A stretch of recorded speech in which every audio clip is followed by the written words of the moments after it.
any of your personal belongings behind. Be cautious when opening the overhead bins as heavy items may have moved during the flight.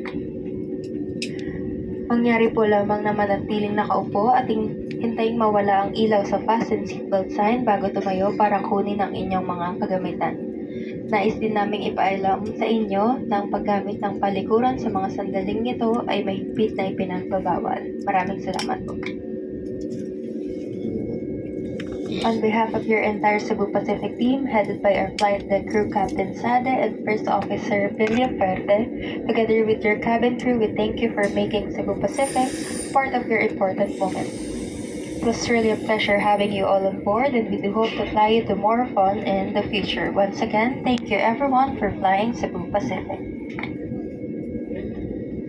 Sa ngalan ng bumubuo ng lipad na ito na pinangungunahan ni Kapitan Sade at ni Unang Opisyal Villa Puerte kasama ang inyong lingkod na cabin crew, kami po ay malugod na nagpapasalamat sa inyong pagtangkilik sa Cebu Pacific. Naway maging lingkod ulit muli kami sa inyong susunod na lipad.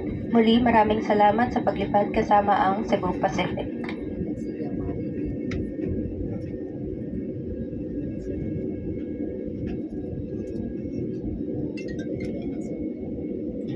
We ask that you keep your area clean and tidy. Kindly clear your seat pockets of any remaining litter and please bring this with you as you leave your seats.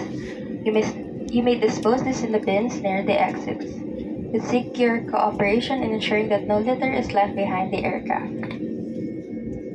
Muli po namin pinaalalahanan ng lahat ng panauhin na huwag mag-iwan ng mga bagay na nais ninyong itapon sa loob ng eroplano. Mangyari po lamang na dalhin ng mga ito sa inyong pagbaba.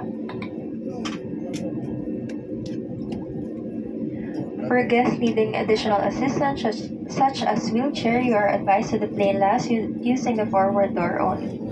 Para po sa mga panauhing nangangailangan ng karagdagang